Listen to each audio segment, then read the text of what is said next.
In this video, I'll be opening up the Korean version of Rapid Strike Master, also known as Yeongyeok Master.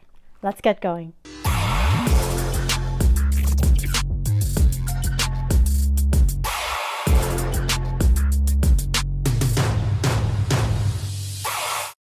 So at this point, we've opened the Japanese version and the Taiwanese version of Battle Styles, also known as Single Strike and Rapid Strike Master. But today, we're going to focus on the Korean version. And before we get into that, I did want to make a quick announcement that the Thai version of Battle Styles has also been announced. So no official release date has been given, but there has been official images of the pack art and some of the cards with the Thai text. So more updates coming your way. But back to the Korean version, of course, which just came out on February 24th, 2021. The card list has a total of 91 cards, including the secret rares. And of course, too, since this is the Korean version, you are not guaranteed a secret rare. Sometimes they come up, sometimes they don't. That is the downfall of purchasing Korean booster boxes at a more affordable price compared to the Japanese booster boxes. But of course, onto the chase cards today. Since I already got Momi, she's off the list, but I'm still looking for Karina, still looking for any of the gold cards, and especially that Urshifu VMAX alternative artwork. So let's see if we're lucky enough to pull it today. Before we get started, please make sure to hit that like button and also subscribe for more multi-language Pokemon content. Let's get going. All right, so we have the beautiful Korean version of Yeongyeok Master, also known as Rapid Strike Master. And also, stay tuned as well, since I'll also be opening Single Strike Master in Korean, also known as Ichigeki Master. So the reason I also brought these two out is also when I purchased these two, I got this beautiful promo. So she is known as Honey in English, Mitsuba in Japanese, and Bandina in Korean. And yes, it does look a bit curved. I'll get a little bit into that. But in order to get this promo in the first place, you do have to purchase one of each set. So 2 boxes in total, but it has to be both Rapid Strike Master and Single Strike Master. If you buy 2 of Rapid Strike or 2 of Single Strike, you will not be able to redeem this promo, only within specific card shops in South Korea. So one of Jay's personal work friends was really nice enough to buy these boxes for us and to us out here in the States, since we do not live out in South Korea, and you can only get this promo again within South Korea. And one thing I did want to bring up also, I do have the Japanese version, Mitsuba.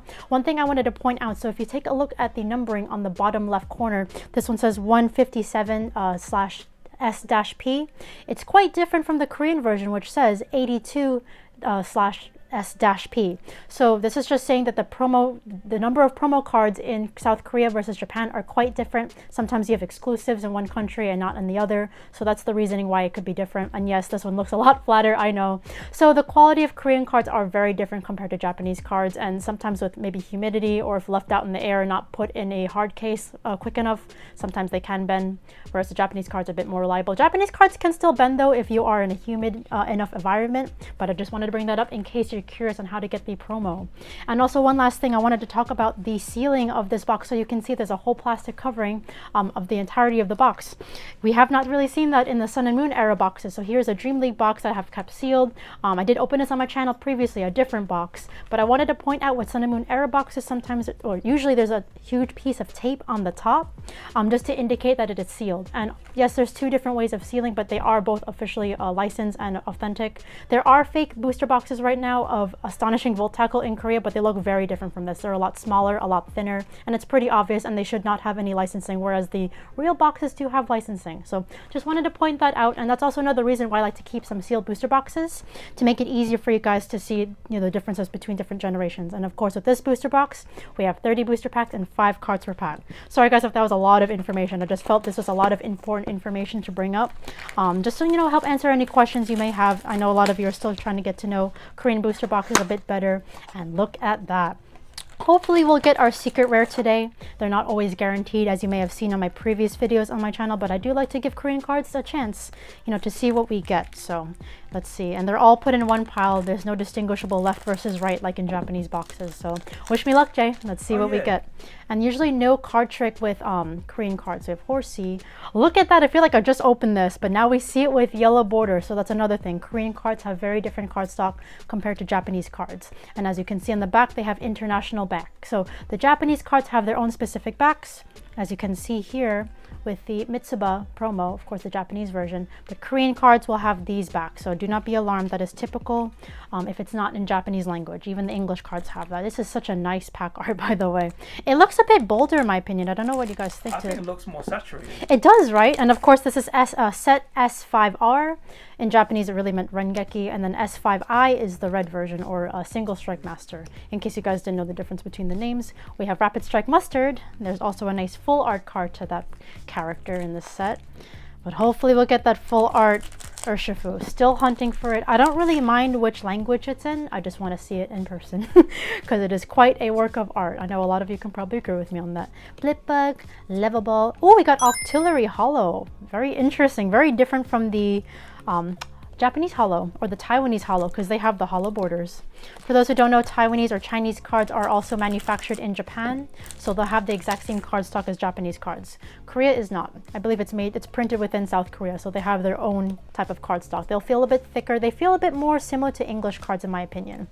And the texturing will be a lot thicker, as you may have seen from the Mitsuba or the Bandina promo, or the Honey promo if you don't remember the Japanese or the Korean names. So many names to this trainer. We have Fomantis, Cobra. Honestly, I don't mind which language I open this set in just because it's a really beautiful set as a whole. And we have, what says Yeongyeok Master in Korean, or just Yeongyeok really. The word master will still appear across the languages, which makes sense, but I like seeing the differences between the languages, and I am also very excited to see the Thai version. Again, the release date has not been announced, so I do not know when that will come out, but it should be soon. I know Thailand, also Indonesia, are trying really hard to catch up with the Japanese sets, so it's really nice to see all the countries caught up finally. But just like the Taiwanese cards, Thai cards are also manufactured in Japan, so they'll share the same exact card stock as Japanese cards. So if you're a big fan of Japanese cards, Thai cards are a good fit too for you if you want to collect that language. And we have here Cricketune, which looks a lot more bold in the Korean cardstock, don't you think? I think it definitely looks more saturated. Wow, it looks so much more. And we have our matching sleeves, of course, to match the occasion. And you know, I only open these sets one at a time when I first open them on my channel in their respective languages, just to introduce it to you guys, to make it familiar. Especially with Korean cards, they're very, very different compared to the Japanese and Taiwanese cards. And I did open the Taiwanese version individually through Pack Battle. That was a little bit different experience, but that was quite fun. If you haven't checked out my Pack Battle with Collect Pokemon, feel free to check it out. I love Collect Pokemon. He's one of the coolest PokeTubers I have ever met. And he gives such good advice too on Pokemon investing or what sets you should get. We don't do investing. We don't do investing, but it's just good to know, you know, just general knowledge in my opinion. The guy. And he's also just fun to talk to, a great person as well, and a big fan of Pikachu and Pikachu promos. He had a whole like around the world Pikachu sets. I think it's from Japan, but I was like, this is so cool. There's two different kinds. Ooh, I saw something. Let's see what that is. Oh, we got our first VMAX. We got Corviknight VMAX. It looks so cool in Korean. Amagao. A little bit different from the Japanese name, Amaga. It's so cool. It's an armored crow, massive, and it has much thicker texture, which is super cool. Again, that's one thing I like to do when I have different cardstock cards, just to compare the differences. Of course, end of the day, I'm very biased towards the Japanese cardstock with all the super glossiness, but it's nice to change gears once in a while, you know? Variety is the spice to life. And oh my goodness, look at that, we're almost done with the first pile. Time flies when you have fun. Absolutely, but I really hope we get a secret rare, because sometimes it doesn't. Sometimes it doesn't pop up, but hey, this is a whole new set for me to collect, and I'm glad to get, you know, new cards in a different language. If I like a set enough, I'll collect it in various languages, and that's an Orbeetle, a really cute Orbeetle. 2 more cards in this pile. I don't think I split it evenly, but it's okay. It's still 2 piles, right? All right, we have a Corphish, we have a Pawniard, Cubone, adorable set, even in yellow borders. And we have Conkeldurr, finally remember that name. I finally remember the evolution. I think it's Timber, Girder, and Conkeldurr. I was like, why are these 3 so hard to remember? I feel like it's really easy to mix up the order. Okay, Horsey. So last pack to the first pile. We have Bisharp, Centiskorch looks really cool with the yellow borders in my opinion. Oh, and we got Rapid Strike Urshifu. These pull rates are looking promising. Uwarosu in Korean, and I think that's also the Japanese name. It's a little hard to say with like English mouth muscles, if that makes sense. You'd be surprised when you're learning different languages, you have to use different like muscles in your mouth, and it's like, oh, it's a little bit difficult saying certain things. Like for me in the beginning when I was trying to learn Korean, I was like, oh, the pronunciations are very, very different. But over time when you practice, it gets a lot easier. Here we have Steelix, Gangcheol-tom. I think that's the name. I remember reading that before. I like to put the Korean names occasionally for hollows as well, just to help educate you guys. It's really fun learning different names in my opinion. Seadra and Water Towers. But yes, no hollow borders, yellow borders on this one. So if you're a fan of the yellow borders, Korean version is the one for you. And it's a much more affordable alternative compared to the Japanese version. Just because you're not guaranteed a secret rare, and also cardstock quality is a bit different. We have Tapu Bulu again. Wow. I mean, I might open more of these. I'm still trying to complete the set, but it's very easy to do so when you're opening in different languages because you have so many opportunities to open it rather than just mass buy one language. Because, you know, I like having sets in different languages. It's pretty cool because, you know, years from now I'll be like, oh wow, I have this in Korean, I have this one in Thai, and I have this in Chinese. And sometimes, you know, just every time you open a box you get something different. But yeah, that's just my opinion on things at least. But yeah, we're almost done with this second pile. Let's see what other VMAXs we can get. Usually you get 2 VMAXs, I would say. And there's our second one. Rapid Strike Urshifu VMAX, which is super nice in Korean. I'm happy I have it. Says Yeongyeok. And I think it also says that in Korean. Yes, it does. Yeongyeok. Whereas the Chinese or the Taiwanese one said Rapid Strike and the Japanese one said Rengeki. So I like how they all have different logos, which is super cool. And same thing for the cards that have the Rengeki or the Ichigeki logos on them. Not all of them, like here, it says Yeongyeok, but it'll be in its respective. Oh, guys, we got a secret rare. No. Got a secret rare, and it's oh. Oh. So we got Rapid Strike Mustard. I just got Single Strike Mustard in Taiwanese, so now we have both mustards. Double the mustard for a honey mustard sandwich. That sounds like a great hot dog. This looks actually pretty cool in Korean. Hit the like button for me if you haven't already. There we go. These pull rates are definitely better in this time around. For this, I think Korea is finally catching on. But yeah, very happy. At least we got our secret rare. This was definitely a worthwhile box. Plus the promo, definitely happy with this. Okay, now we just need Karina. She's the last trainer I need from this set, and maybe I guess some of the rainbows. I like the regular full arts better though because I feel like it matches. Like I need her, Koroni in Japanese. But I like the regular colors of that. That's why I'm very happy to pull this, and also pulled Single Strike Mustard in his original colors. I'd rather that than the rainbow. Because when you're collecting like characters that you genuinely like, you want to see what they actually look like, not in just some interesting colored form. Okay, we have here, not Frillish, that's the other evolved form, and we have Luxray holographic. All right, I think like 8 packs left-ish. Let's see. Oh, that Pokemon is called Jellicent. Now it came back to me. So many names. Timber, Weepinbell, Pawniard, Dottler, and a Whirlpool Scroll. That is not a holo. But I love how everything's matching today. Rapid Strike sleeves still on point.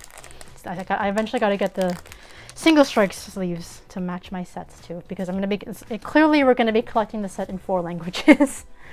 So we're going to need more sleeves. And we have Kingdra, very nice holo. You wanted to do it in a European language too, right? Oh yes, so stay tuned. I will try to open this in French as well. And yes, the English version's coming out. The European languages are coming up for this set. The South American languages, Portuguese, Spanish, etc. So I'll do my best to open this set in those languages as well. Please do not get tired of these sets because I love this set. I will keep opening it. Oh my goodness. And of course, it'll have both Single Strike and Rapid Strike combined in the European, North and South American languages, so keep that in mind. Terim, Cubone, Phalanx. Oh, we got Empoleon! Nice! Now I have this in 3 different languages. It is one of the mascots of Rapid Strike Master besides Urshifu, so that's super cool. I love Empoleon. That was my starter in Diamond and Pearl, which today there was announcement of remakes, which I'm very excited for. But I'm also a lot more excited actually for the Arceus game. Pokemon Legends Arceus. That one looks a lot more exciting to me because it's a whole different concept and you're taking place in a past time, long before modern times. So I think that's really cool. I like playing games like that with a whole different setting. So super excited for that. 3 more packs. Let's see what else we can get. We got our 2 VMAXs. We got a bunch of V cards. Probably some more holos, and I'm so happy we got our secret rare. And of course we'll do our final review at the end. And also please stay tuned. I'll be opening up Yeongyeok, also known as Single Strike Master in Korean, just to show you guys what I get from that set, and also to further educate you guys too on these Korean sets, which are really fun to open as well. Cubone, Sizzlipede, Yukamori, we have Remoraid, Fan, and another Conkeldurr. The name sounds like I'm gonna get whacked in the head with like concrete or something. Last pack. Will we get last pack magic? Let's see. Got Timber. Name. Timber. Carnivine. Crawdont. Seadra, and no last packet. Oh, we got Holo. It's really great. Cherim. Oh, did I call the other one Cherim? It's Cherubi. My mistake. All right, I'll be right back with you all. Alrighty, so on to our final review from one booster box. Honestly, it's a big success in my opinion, especially since we actually did get the secret rare. Sometimes that does not happen, and sometimes it can be a little bit saddening, but when you do get it, it's such a great thriller. And that's again one thing I just wanted to repeat with Korean booster boxes. You're not always guaranteed a secret rare. And I was also a trainer, which I will show shortly, just showing you all the holos too. Some repeat since the set is not too big. Here onto our V cards, we have Kricketune V, Empoleon V. Oh, onto our V Maxes, we have Urshifu Rapid Strike V Max. Still some V cards here too. We have Rapid Strike Urshifu V. So it's cool we got both Urshifus, which is very nice. Corviknight V Max, will not complain about that. And of course, our trainer card, our secret rare, we have Rapid Strike Mustard, which is really amazing. And also the Bandina promo I wanted to show you guys. So when you first pull a card, especially if it's hollow foil, if it's a V card or anything with hollow foil or anything shiny, it will look like this. It's pretty flat, but if you leave it out for a bit, and this is just specifically with Korean cards or anything with a lot of hollow foil, it may bend like this over time. So my recommendation, as soon as you pull, which I will do also right after I film this video, I'll put this straight in a top loader or some sort of hard case or under a pile of cards if you don't have top loaders on you. So that's my recommendation, especially if you live in a tropical climate. But yeah, so as you can see, very different in curvature. Hashtag curvy cards. Hashtag curvy cards. And again, to repeat, for those who ask where I get Korean cards from, just wanted to repeat, it is from a personal friend in South Korea, a friend of Jay. So I cannot give out personal information, but you know, I'm sure you can find it easily if you just Google search it. So I hope you found this video helpful. If you enjoyed today's opening, please make sure to hit that like button and also subscribe if you'd like to see more multi-language Pokemon openings. Stay safe, everyone. We'll see you in the next video.